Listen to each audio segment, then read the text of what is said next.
Okay. So a little bit of background and context. So I'm here as being associated with CWS, but also I'm now an independent these days. Probably one of the main reasons I want to talk about this subject is a role that I do undertake, which is I'm the independent chair of the West Country Water Resources Group. So that's the regional group across Pennon, across Wessex, but also we're partners with the Environment Agency, Ofwat, Rapid, multi-sectoral organisations to make sure that we plan for a resilient future for water supply. In the future that might change and it might be more of a systems approach, but effectively that planning process is driving about £4 billion worth of investment across the southwest of England. So whilst anything I say isn't necessary on behalf of that organisation, I am associated with it. So how do we start this conversation? So I'm not particularly big on sort of whizzy terminology, and I mentor and support MSc theses at Exeter, and I really enjoy it. And often when my students talk about AI, I question them, and we find out they're really talking about machine learning. And when they talk about digital twins, maybe sometimes they're actually just talking about models. And when they talk about Industry 4.0, they're generally lost me anyway. But I did read a paper a while back. It's a few years old now, by Amanda Turner and Professor Stuart White at the Institute for Sustainable Futures. And it talked about the transition to the fourth generation of infrastructure. And by infrastructure, what they're really talking about is water management, the way that we live, work and manage natural resources in the future in its broadest sense. And even though they were trying to say something that a lot of people have been saying for maybe the last decade or so, I thought the way it was articulated was really quite powerful and easier to understand. So what they talked about is that if you separate the way, the evolution of water management, we started with unmanaged, and I'm not quite sure what that picture is. It seems to be someone holding a fox at the end of an outfall. There's some rationale for that picture if you can see it. But basically, local sustainability, local wells, local getting rid of wastewater. The Victorians came along and we had sort of a centralised approach. We had Bazalgette and Suez, we had big transfers from Wales and across England, etc., and very large-scale water treatment of higher quality public water supply. Then post-war, second half of the 20th century, you had a transitional, or Stuart described it as a transitional phase, where quite a centralised approach still, but much more diverse in nature. And then, probably since the millennium, we've been drifted into a situation which is much more dynamic and responsive to changes in the future, and that's the bit that I want to talk about today. What does that really mean, that sort of fourth generation? What does it mean to us? What does it mean for the work that we do and into the future, and the actions we take and the research we were able to do, etc.? Stuart and Amanda articulated it as efficient, decentralised, integrated, fit for purpose. I might challenge a few of those, but I think it's a really good starting point. So, let's move on.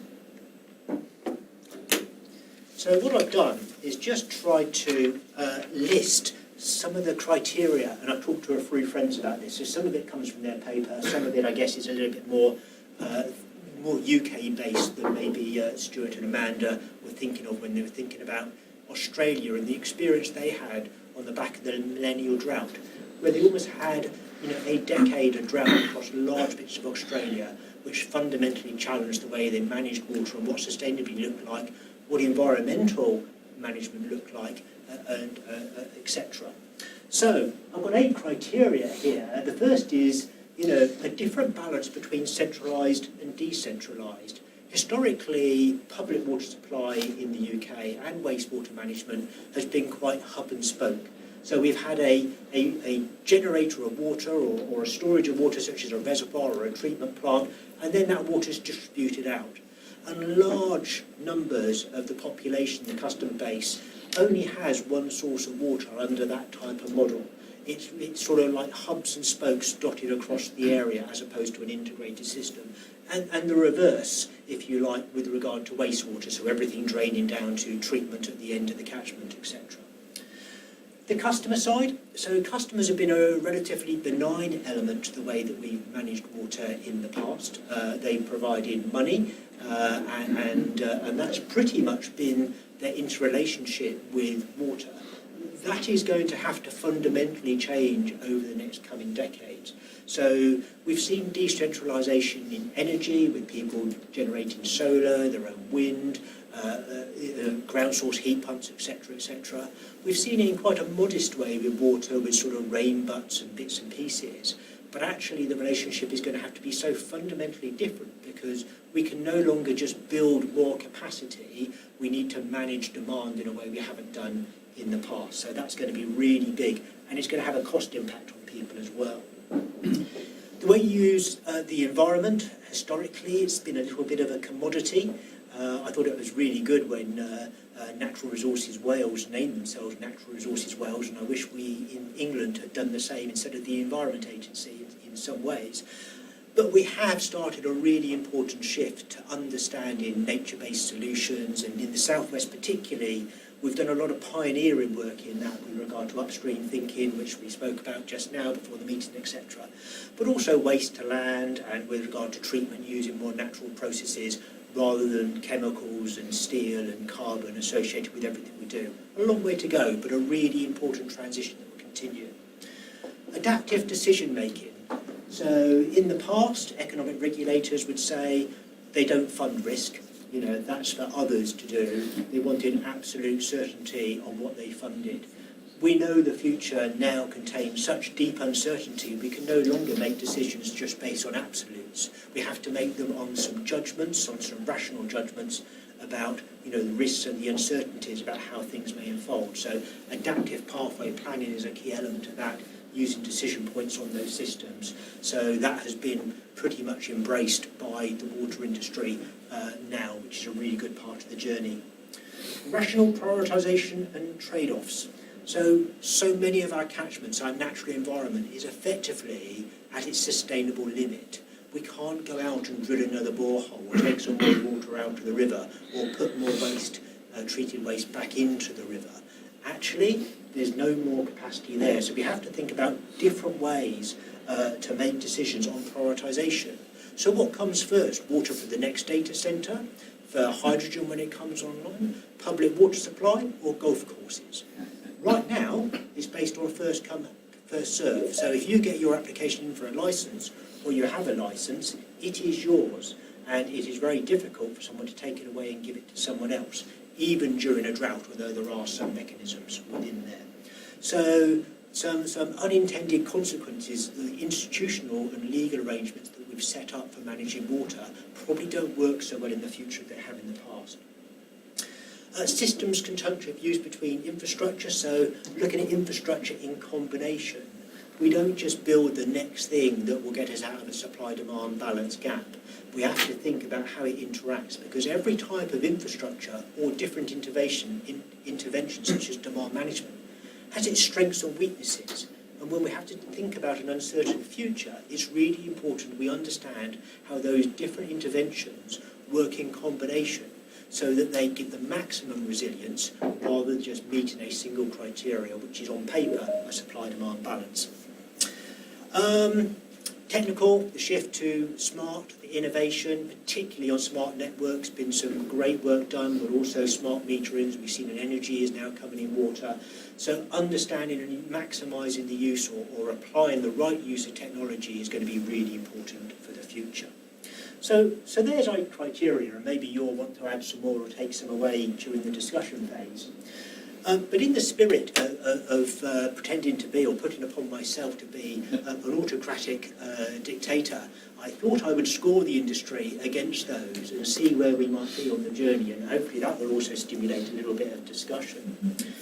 So when we think of that shift from sort of centralised to decentralised, or sorry, not a shift, but a rebalance between the two, using the two in combination. I think intellectually, most people get it. If we can save more water in the home, if we can offset the water that houses need through sort of rainwater and grey water use, etc., that's great.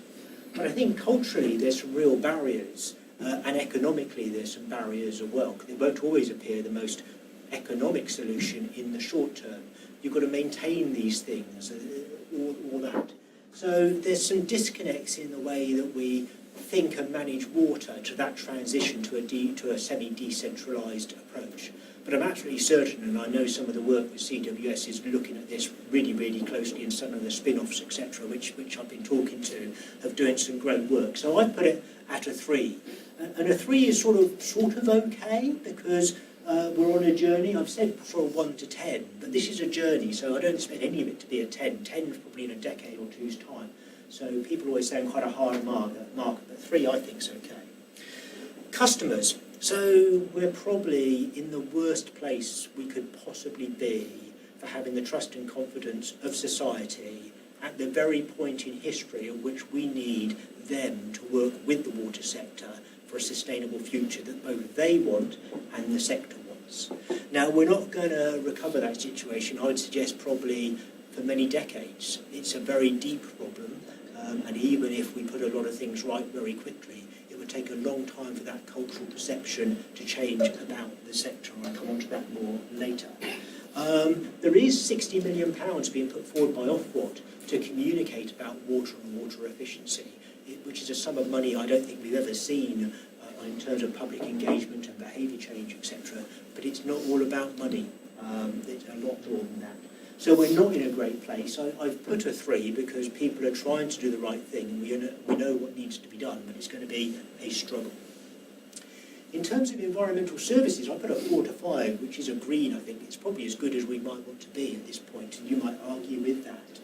But I think companies particularly and regulators are really bought into this, and so have government, and they've worked really collaboratively with other organisations locally in a way that they probably wouldn't have done. So it's a tremendous catalyst for those relationships and progress. Of course, a lot more to do. And there's also some regulatory barriers. The EA will put sort of targets on water companies to achieve absolute limits. And of course, with a nature-based solution, absolute zero risk is not something that you can build into that equation. So there's some sort of unintended consequences of very positive regulation to actually doing the right thing on the ground. Risk to resilience, and David and I have had many debates about this over the years. I think in theory and also in the legislation, because we've now got the duty on Ofwat to further the resilience objective, we're on a journey that we understand it's not just about managing down risk. It's about understanding mitigation, it's understanding recovery, it's understanding how risks work in combination and how interventions work in combination to then mitigate that risk or that resilience challenge even further. The National Infrastructure Commission has asked the sector to change from a 1 in 100 year resilience to a 1 in 500 year resilience. And that's now built into business plan. It's probably driving about £1 billion worth of investment. I think probably still too many people think about resilience as increasing capacity, and it's not. It's capacity and diversity to make sure you mitigate that risk, because capacity in the wrong place in the wrong way might still be vulnerable to failure. So what did I put? I put a 4, so pretty good for me, I think. Adaptive decision making. So I put a 5 for this. So, as I said, this is now embedded in water resources planning, in drainage and wastewater management planning, in the Ofwat period of review. There's still more work to do, because each of those different functional areas are doing different adaptive pathways with a different methodology, using different scenarios to test the pathways again. So there's probably a lot more work to bring that together, but we're probably in a good place. Everyone's on side, everyone wants it to work, understands it, and is committed to it. So that's quite good. Rational prioritisation, trade-offs and interdependencies. This is a real problem area. Whilst hearts and minds might have bought into the fact we need to change, changing institutions and culture is very difficult. And as the old saying goes, culture eats strategy for breakfast. So it takes a long time for these things to work through.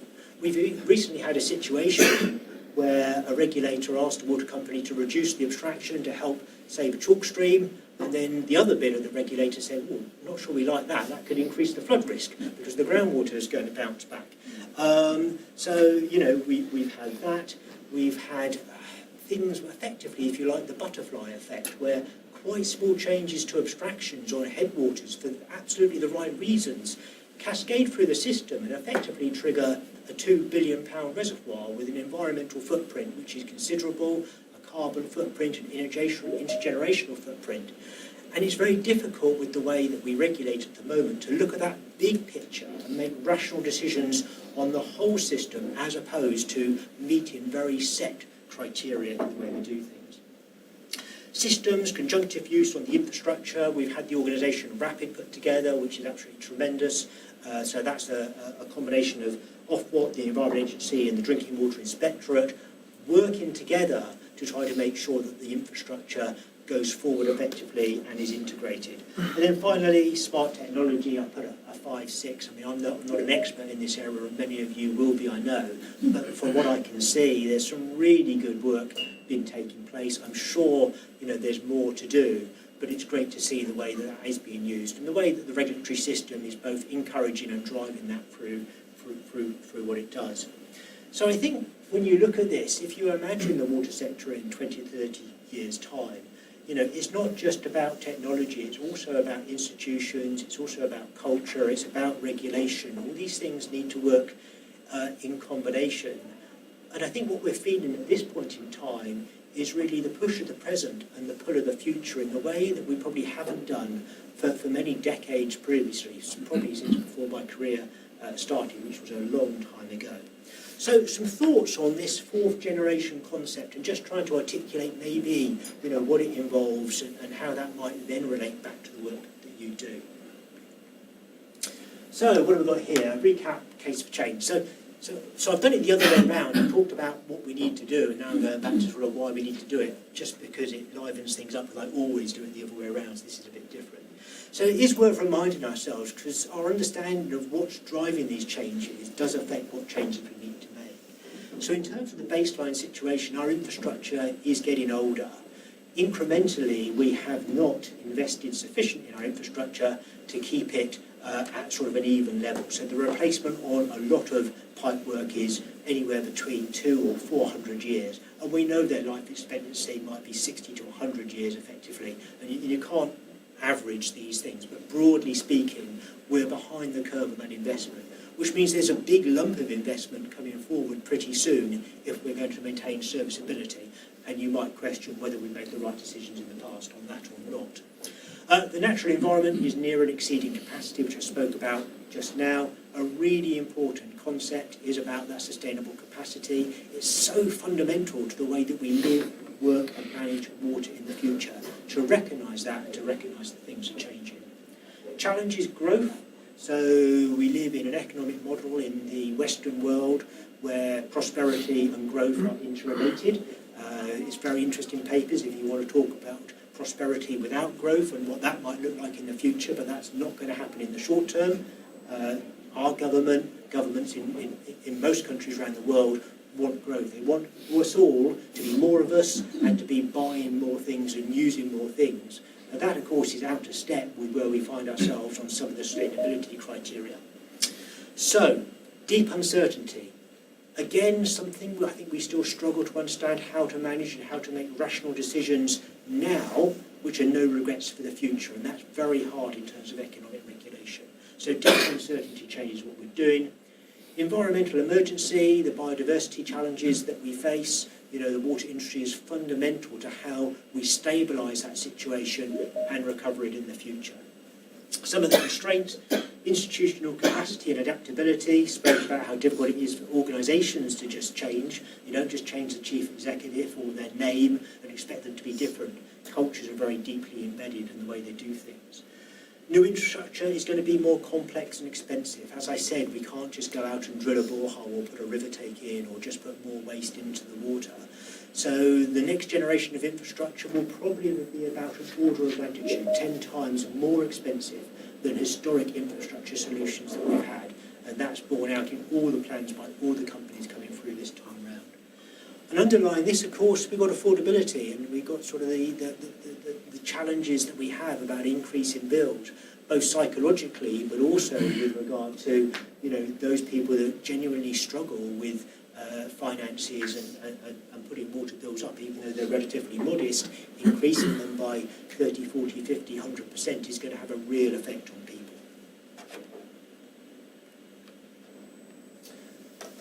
So just to sort of expand on a couple of bits of that, just check my time. Okay. So a lot of the changes that are built into how we're thinking about the future are being driven by the government in terms of policy requirements for water companies and others to build in. So as I said, increase in resilience, fantastic. Government have bought into it, and they put that into the Environment Act 2021, so that's now in there, and water companies are building the extra capacity and the diversity to increase that resilience. And that costs quite a bit of money, but it's so important.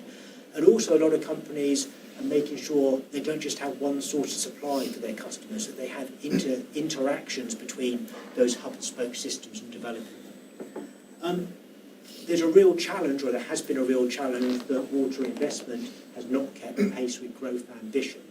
We've seen water neutrality around Cambridge, which effectively has stopped the building of vast ambitions for government to build houses between Oxford and Cambridge. We've seen water nutrient neutrality, and again putting a stop on building ambitions for government. Government got very upset about this, very, very upset about this, both governments, I suspect, the previous one and the current one. And, and it comes to the fact that water companies are not involved in the planning process at a strategic level, so spatial planning in the way you would expect. And that's something that will probably come through on some future work quite soon. Improving the environment. So we're reducing the abstraction from critical and sort of vulnerable habitats, and that is great. But as I said, it then drives big investment in new infrastructure, which also has its own footprint, and adapting to climate change within that.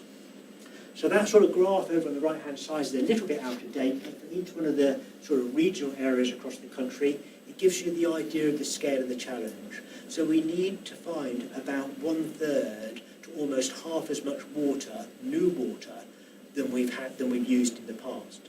So that's really quite a fundamental shift in the amount of water that we need when you think that most catchments are closed to new abstraction.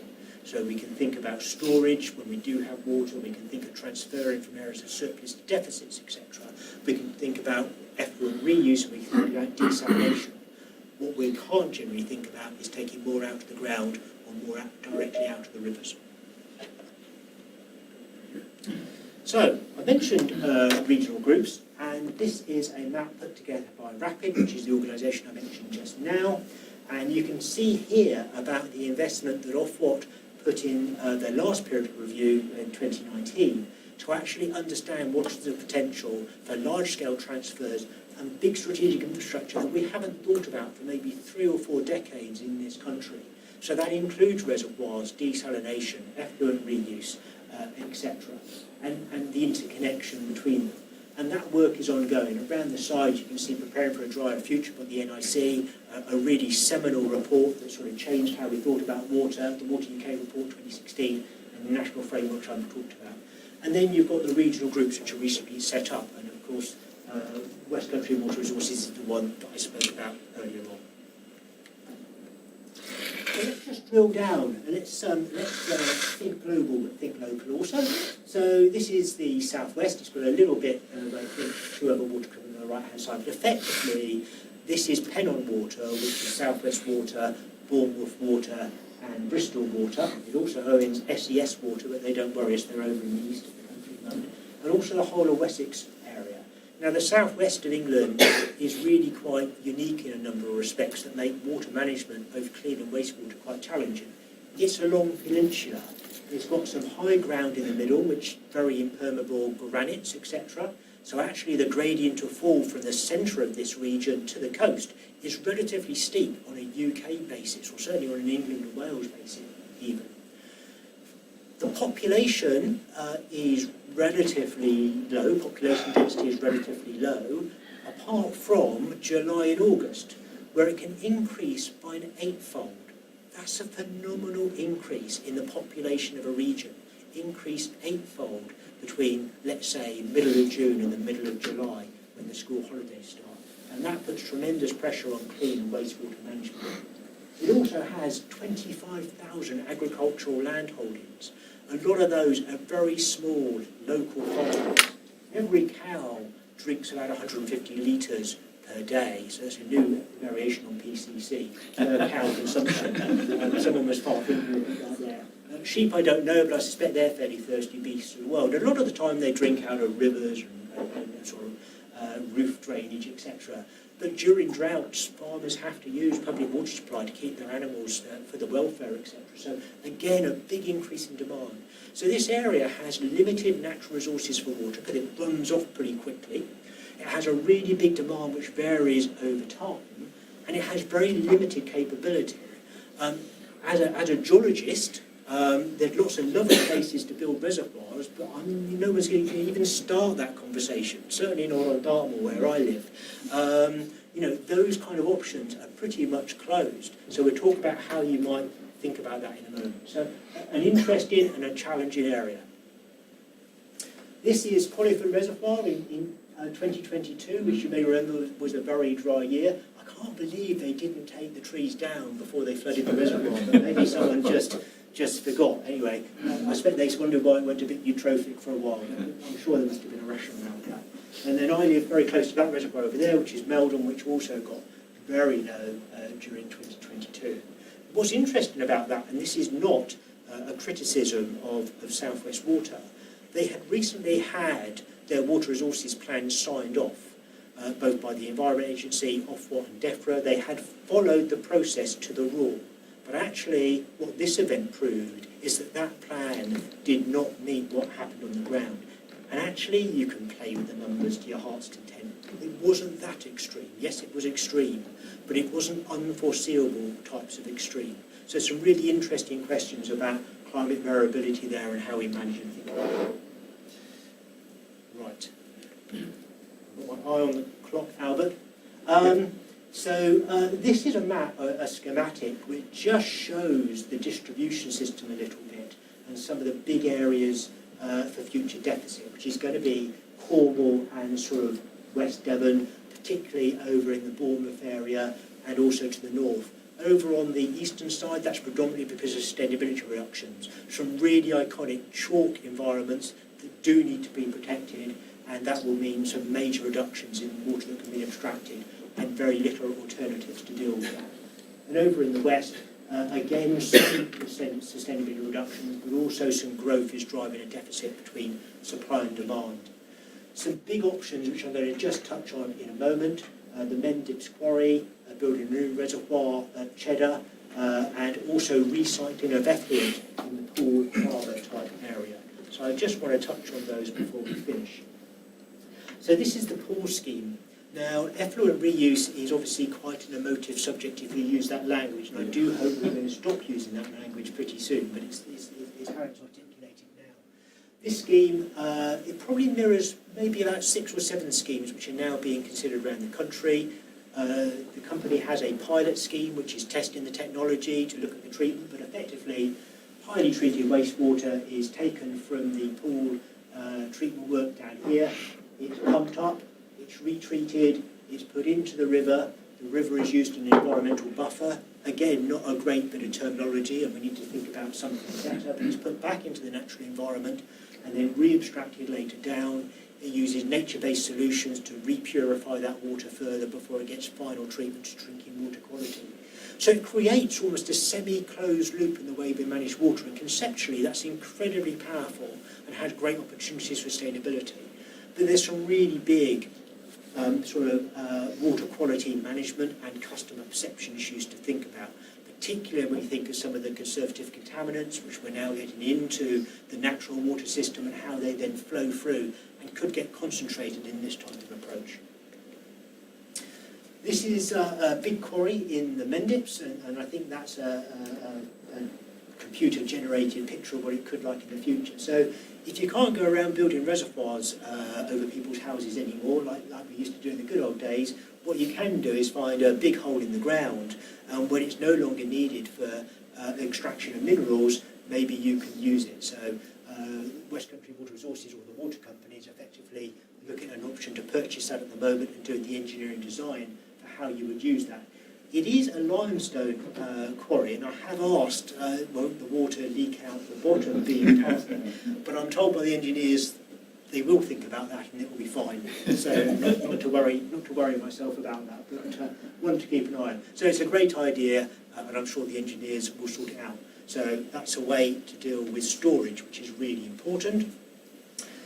I said you can't build reservoirs, maybe you can. So you have Cheddar 1, which is the round one on the right-hand side, and building a reservoir next to that, effectively an extension, but with a barrier between the two, which is actually quite important from a resilience perspective, actually.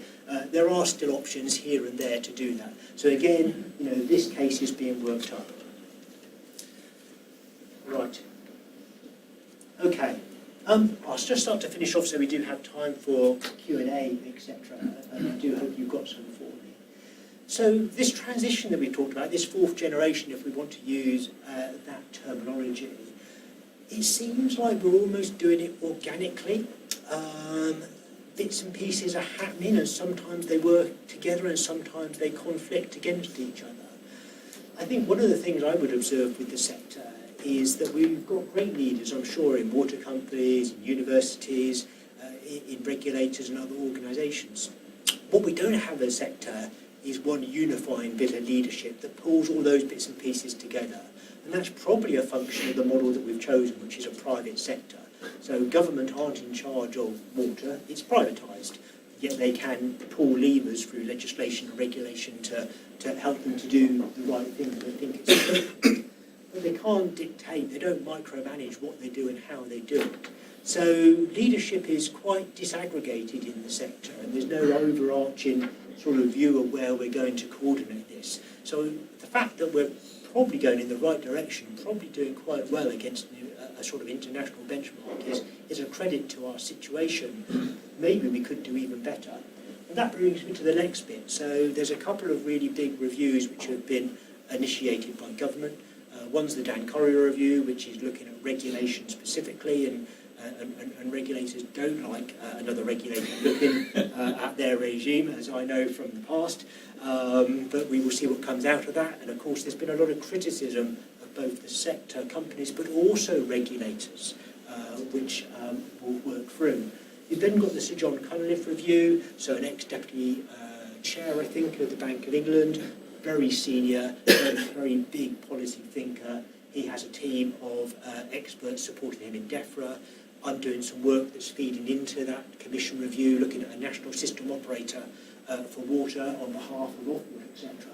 So we're at a moment where effectively we as a sector have lost control of making decisions for the future. Some of that control has been now taken out of our hands and has gone to someone else. Now, whether it will all just end up and blow over, I don't know, or whether we might see something really quite fundamental.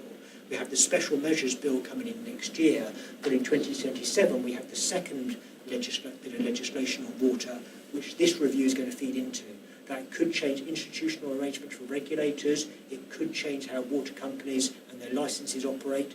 The only thing that's off the agenda is nationalisation of water. So that's the only criteria which government have said that Sir John can't look at. In Australia, the millennial drought triggered a step change. We haven't had a millennial drought. We did have 2012, and we've had some other quite serious blips in the courses to consider what we're doing. But the key is always, can you make the changes you need to make without being driven to do so by a near disaster or a disaster? And a disaster for us isn't that far away. We don't know what's going to happen to the weather this winter, next summer, the winter after, etc. So there's all kinds of potentials for things to go wrong, and we need to get things right before then. I think I've got just one more slide. What did I say? So just to recap, really, so we're seeing some really important changes to the physical water supply system, and we need to be very cognizant of that. Reductions in per capita demand is fundamental, but our reliability of whether customers will respond positively to the extent that we require has deep uncertainty associated with it. And if they don't, we don't have a plan B. We're maximising all the supply options we've got. If customers don't come good at what we want them to do, we will have a gap in supply and demand. It won't stop water coming out of your tap on a day like this. What it will mean is that if we have a really serious drought like 2022 or 2012, then actually supplies and wastewater management will be at risk. The change to decision-making processes and management practices is absolutely paramount, and that's where the Sir John work comes in. And I think if you think about the circular economy, the way that we're shifting in water management is quite akin to that concept. Maybe for us it's more about reduce, reuse and recycle in the economy, and for us it's much more about restorative, regenerative, sustainable and net positive. And I think we are moving in that way, and we should be very proud of that. But without the work that you are doing here and others are doing elsewhere, we will not be making the next steps that we need to make. So I hope that's been useful. Thank you for your time, and I've really enjoyed speaking with you today. And I am open to any easy questions.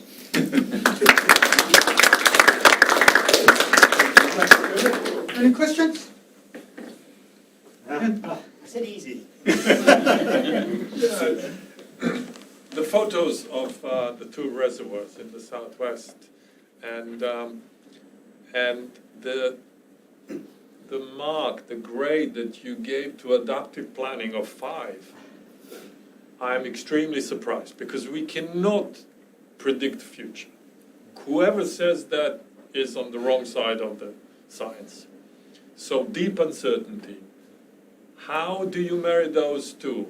Have they done any adaptive planning? Have they assessed different scenarios? And you say it wasn't that extreme either. Yes, I mean they might argue with me, but anyway. But okay, great. So was 5 a little bit sort of overly positive? I thought I was a hard marker, but maybe not hard enough by the sounds of it.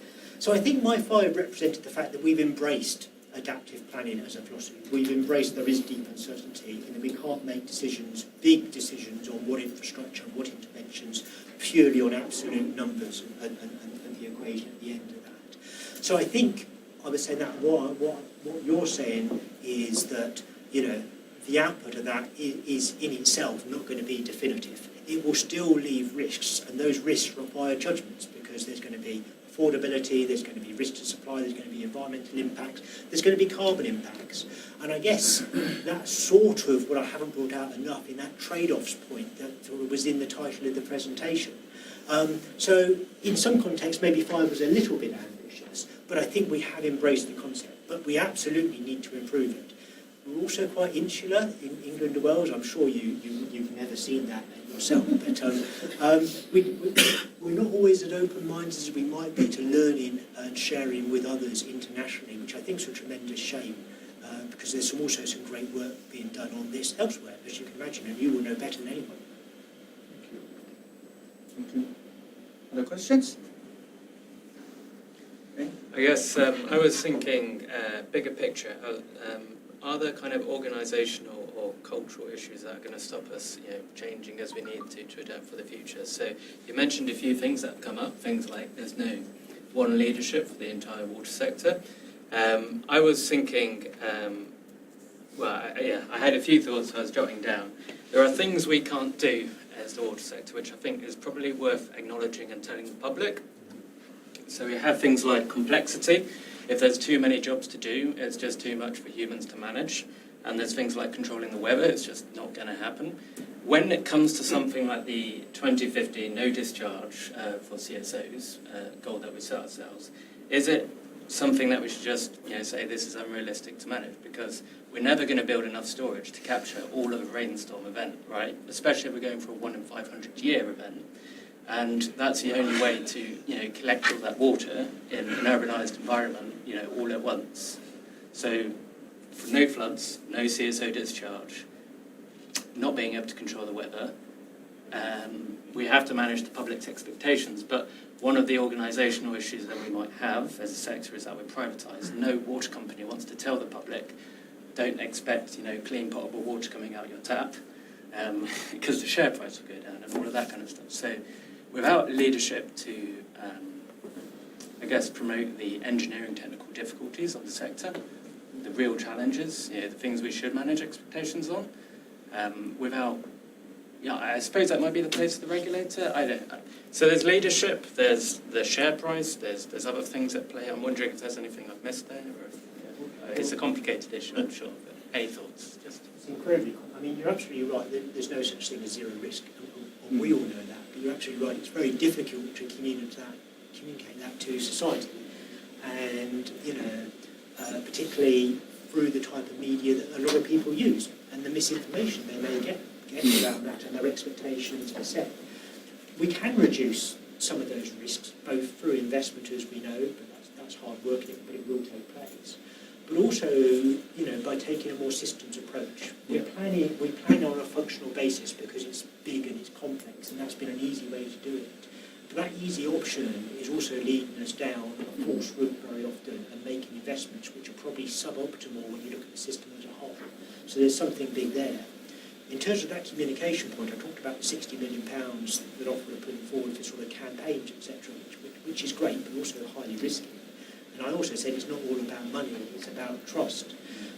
Water companies are not the people, almost certainly, to try to communicate difficult messages, complex messages to people.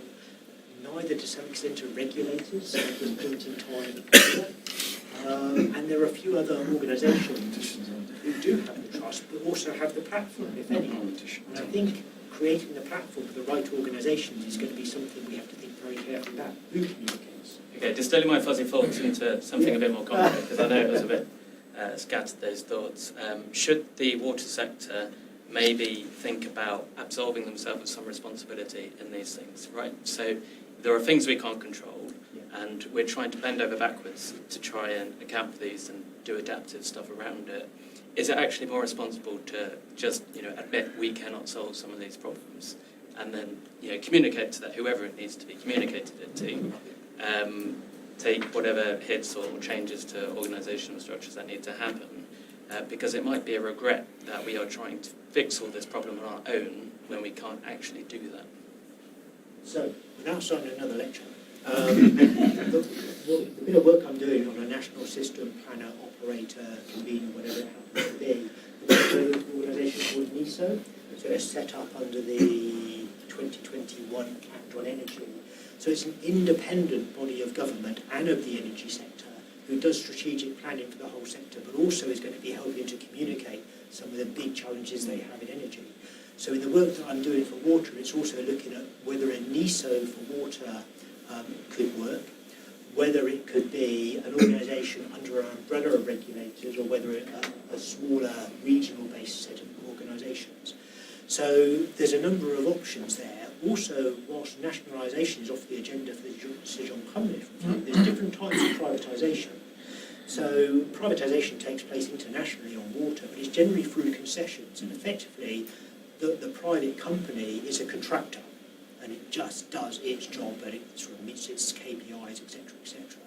But it doesn't speak on behalf of the whole system. That is still effectively owned, at least conceptually, by government or local authorities or whatever it happens to be. So there's hybrids of privatisation which might still be options that we can think about. And certainly, as we've seen in Wales, where the company was mutualised, so it's owned by its customers. It's still private, but it's owned by its customers, not government. Not private shareholders from Australia or Malaysia or wherever they happen to be. And these things are important in terms of the perception of water and the trust we need to build in it. As I say, another lecture. David? Thanks, Trevor. That was great. A great overview. I was interested to look at your diagram of the south-west and the kind of strategic water resources. And I was thinking about desalination, because South West Water are proposing, aren't they, a desalination plant in Nepal. And I wondered what your thoughts are about desalination and how it might fit into the strategy. So there's probably people here that know more about desalination than me, I suspect. I mean, it's incredibly resilient to droughts in many respects, not entirely. Yeah. It's very reliant on energy security to make it work. There's some pretty big environmental aspects of it, both carbon but also discharges. I think at Par they have brine, discharge, brine, etc., etc. You generally have them at the very bottom of the catchment next to the sea, which is the last place you would have your water resource. So, and the water is ionised water, so you generally have to mix it anyway. So you have to reconfigure the distribution system and the treatment. So it's not without its challenges, but it does have its benefits as well. And I think the one down at Par has been scaled down and scaled down and scaled down. I think it's now gone from 20 or 30 to 5 makes or something. And I think there's been a lot of concern locally. Yeah, it's noise. So it does have its place, and we've seen it work very effectively in the Middle East, in Australia, and places like that, etc.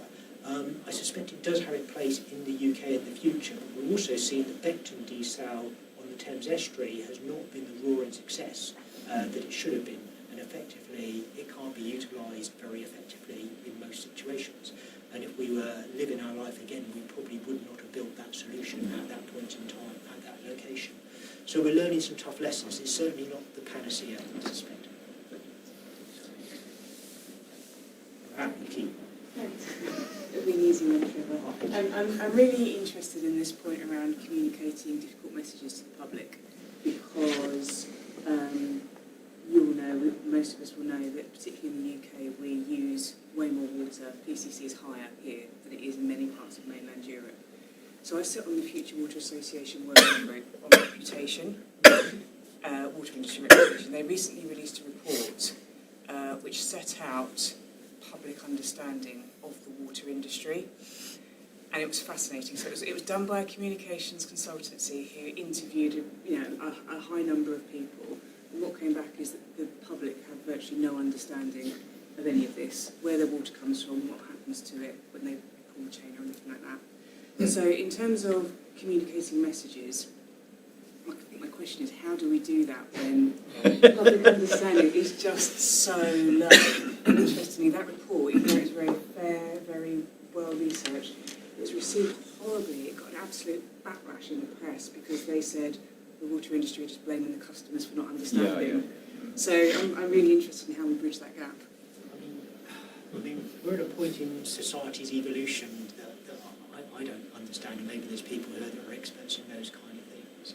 But I think winning hearts and minds has possibly never been harder than it's going to be in the next couple of decades, and we're starting from such a low point. So if I knew the answer to your question, I almost certainly wouldn't be standing here. I'd be very rich somewhere, I suspect. But it has to be understanding trust. It has to be understanding who can communicate. And to be honest, academia, as well as sort of non-governmental NGOs, etc., they probably have the most trust and confidence. It's not even where they would like it to be, I suspect. And certainly if they start talking positively about water companies and the good things that they do, and they'll be seen as part of the problem, not the solution, etc. So I really don't know. And I think this £60 million off what have is good, but it worries me that it could also lead to a backlash if it's not spent and done really correctly. You don't want to hand this over to a bunch of advertisers who do Mars and cars and bits and pieces and just tell everyone water's great. It starts right at the very beginning. We've said for a long time, doesn't it? It starts with schools and children. And that's why I say it will take decades to change what we do. And that's when we start getting things right, and we haven't started getting things right yet. So I don't know. That doesn't sound very positive. Maybe just to say something about that.